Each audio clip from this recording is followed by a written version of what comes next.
Hi good morning. आज हमारा day 3 Andaman की विज़िट का एंड आज का प्लान ये है दैट वील विज़िट कॉर्बिन्स कोव। सबसे पहले वहाँ पे काफ़ी वाटर एक्टिविटीज़ हैं, लेकिन वाटर एक्टिविटीज़ में ज़्यादातर डेवलप है। हाय गुड मॉर्निंग एंडी, कैसे हो? ये होटल के स्टाफ के थे, एंडी नाम था इनका। He is Nicobarese.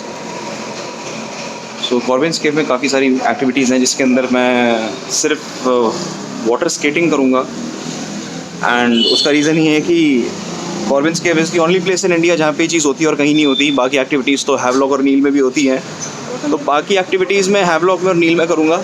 हाँ ठीक है। तो कुछ नहीं, मम्मी वो पानी की बोतल मांग रही थी। तो बाकी एक्टिविटीज़ में नील और हैवलॉक में करूँगा, बिकॉज वहाँ पे पानी ज़्यादा क्लियर है। दी कोरल्स आर बेटर विजिबल। कॉर्बिन्स केव के बाद, कॉर्बिन्स कोव के बाद हम जाएंगे चिड़िया का टापू। वहाँ पे थोड़ा जल्दी अगर पहुँच गए तो ट्रैकिंग भी कर सकते हैं। एंड वहाँ पे काफ़ी अच्छा एक सनसेट पॉइंट है, वो देखेंगे। एंड उसके बाद एक काला पानी म्यूज़ियम है, वो और स्क्वीज़ इन करने की कोशिश करूँगा मैं आज के प्रोग्राम में। अभी तक इतना सोचा है। बाकी हमारे ड्राइवर जी हैं, शब्बीर जी, हैज़ कम टू रिसीव अस। बाकी ये जैसा गाइड करेंगे, इनकी गाइडेंस में ही हमने वैसे कल का रेस्टोरेंट चूज़ करा था। तो लेट्स बिगिन। ये सब तोड़ दिया था सर, ये तो नया बनाई है। जो फ्लैग पॉइंट था, जहाँ पे पहले फ्लैग नहीं था, अब वहाँ फ्लैग लहरा रहा है हमारा, ये देख सकते हैं आप। अच्छा, वहाँ पे नॉर्थ वे के अंदर वो लाइट हाउस नज़र आ रहा है आपको। वो लाइट हाउस जो है, इट इज़ वेरी आइकॉनिक। हमारा पुराना जो 20 रुपीज़ का नोट था, उस पर भी एक लाइट हाउस की फ़ोटो है, तो वो वही वाला लाइट हाउस है। आगे भी कॉर्बिन्स कोव बीच पे आ गए, ये देखो। मॉर्निंग में यही है सर, करने से ना हम लोग रश नहीं रहता। अच्छा, वो सी कार्टिंग था जो मैं बता रहा था ना, जो इंडिया में और कहीं नहीं होता, सिर्फ यहाँ होता है। मैंने शायद कुछ और बोल दिया गलती से। इतने सारे वाटर स्पोर्ट्स है ना, कंफ्यूज हो जाते हैं। यहाँ पे कॉर्बिन्स कोव में फ़िलहाल सुबह के 9:45 बज रहे हैं। 3 एक्टिविटीज़ होंगी, एक सी कार्टिंग, एक जेट स्कीइंग और एक बोटिंग नॉर्मल। और पैरा सेलिंग जो है वो दोपहर को होगी, बिकॉज अभी राजीव गांधी जो स्टेडियम है वहाँ पे कुछ स्पोर्ट्स एक्टिविटी चल रही है, तो पैरासेलर्स और उनका इक्विपमेंट वहाँ पे है, तो दोपहर को ही हो पाएगा। बट इवनिंग में होती है, बट वो नील और हैवलॉक में भी होती है, तो दैट इज़ नॉट एक्सक्लूसिव, वो तो वहाँ पे भी हो सकती है। But sea kart is something which is very exclusive. And वो जैसा कि ये बता रहे हैं, यहाँ पे वर्ल्ड में 3 जगह होती हैं, मॉरिशस, दुबई एंड यहाँ पे कॉर्बिन्स कोव में। एंड ज़्यादातर जो टूरिस्ट हैं वो यहाँ पे उसी चीज़ के लिए आते हैं। ये सी कार्ट एडवेंचर का ऑफिस है यहाँ पे।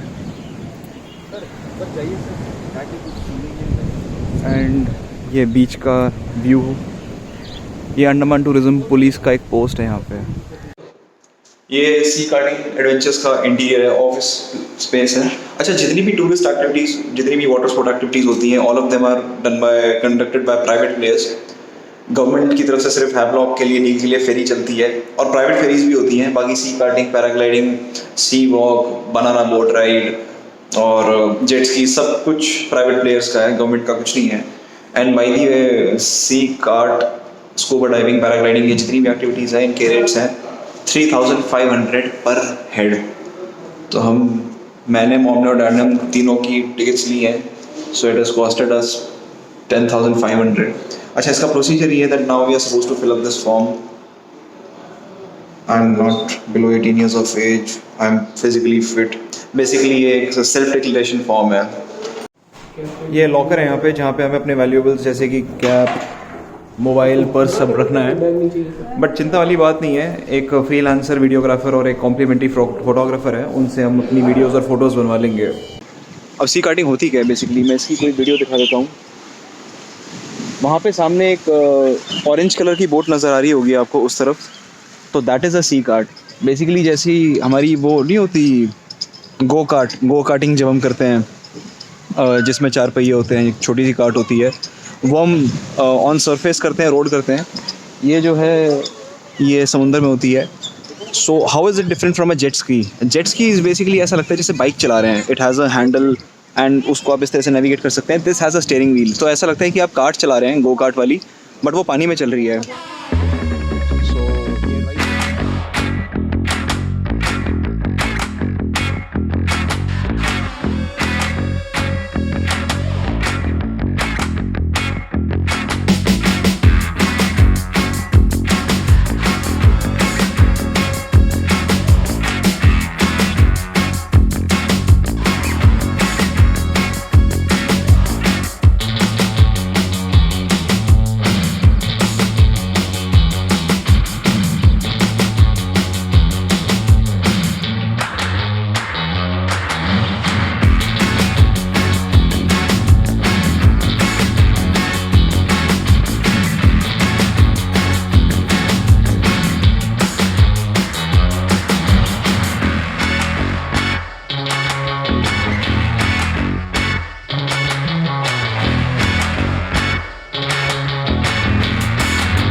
We are just done with sea karting. It was an amazing experience. So ये एडवाइस करते हैं कि 35-40 माइल्स पर आवर पे आप चला सकते हो, बट मैंने 50 माइल्स पर आवर तक खींच दिया, विच इज़ 80 kmph. तो 80 किलोमीटर पर आवर ऐसा लग रहा होगा कि खाली ओपन समुंदर है. यहाँ तो 100-120 भी चला सकते हैं, कौन सी बड़ी बात है. रोड पे चला लेते हैं, हाईवे पे चला लेते हैं, यहाँ तो कोई ट्रैफिक भी नहीं है. That is not the case. पानी यहाँ से बड़ा स्मूथ और बड़ा अच्छा और बड़ा काम नज़र आ रहा है, बट जब आप उसको कार्ट को लेके उतरते हो पानी में, तो और छोटी छोटी वेव इतनी हाई स्पीड में उसको इतना उछाल के पटकती है पानी पे दैट कमर के ऊपर काफ़ी जर्क आ जाते हैं. इनफैक्ट जो मेरे साथ इंस्ट्रक्टर बैठे हुए थे वो तो मुझे कह रहे थे कि सर आप अभी तो बड़े मज़े से चलाए जा रहे हो इसको, बट जब आप यहाँ से उतरोगे और रात को जाओगे सोओगे, अगले दिन सुबह आपको पता चलेगा कि आपने क्या किया है. But anyways I enjoyed it thoroughly. Seriously ऐसा लग रहा था जैसे एक ओपन टॉप कन्वर्टेबल फेरारी या लैम्बोर्गिनी टाइप की गाड़ी चला रहा हूँ मैं, वो भी एक ओपन रेस ट्रैक पे. इतनी तेज़ हवा चल रही थी. अच्छा, सन ग्लासेस मैंने कोई शो ऑफ करने के लिए, स्टाइल मारने के लिए नहीं पहने थे, जस्ट इन केस आपको ऐसा लग रहा हो. वैसे वो भी एक रीज़न है, बट प्राइमरी रीज़न ये था क्योंकि उसकी सी वाटर की इतनी बौछारें मुंह पे आती रहती हैं, तो वो आंखों में जब लगता है तो बड़ी मतलब जलन सी फील होती है आंखों में ना, because we are not accustom to sea water. तो वो चश्मा, अब इसमें कोई विंड स्क्रीन या विंड शील्ड तो है नहीं बोट के अंदर, तो पानी का जब भी कोई स्प्लैश आता है तो वो सीधा मुंह पे आता है. तो वो जो सन ग्लास है इट प्रोटेक्ट्स योर आइज़, तो आपको आंखें बंद करने की ज़रूरत नहीं पड़ती है, आप सामने देख सकते हो, आपकी विजिबिलिटी अच्छी रहती है और आपकी आंखों में जलन नहीं होती है और वो रेडनेस नहीं आती है. So it is to protect your eyes. And आप देखोगे तो ज़्यादातर लोग जो हैं वो सन ग्लासेस पहन के या कोई चश्मा पहन के ही सी कार्टिंग कर रहे हैं.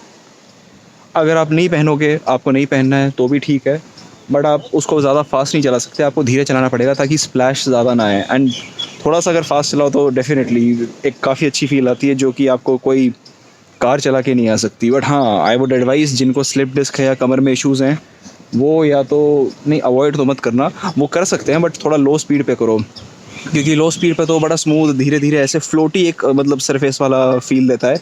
But once you go at a very high speed तो बहुत ज़्यादा जर्क्स लगते हैं, मतलब इतनी ज़ोर के झटके लगते हैं कि बैक में जर्क आ सकता है किसी को.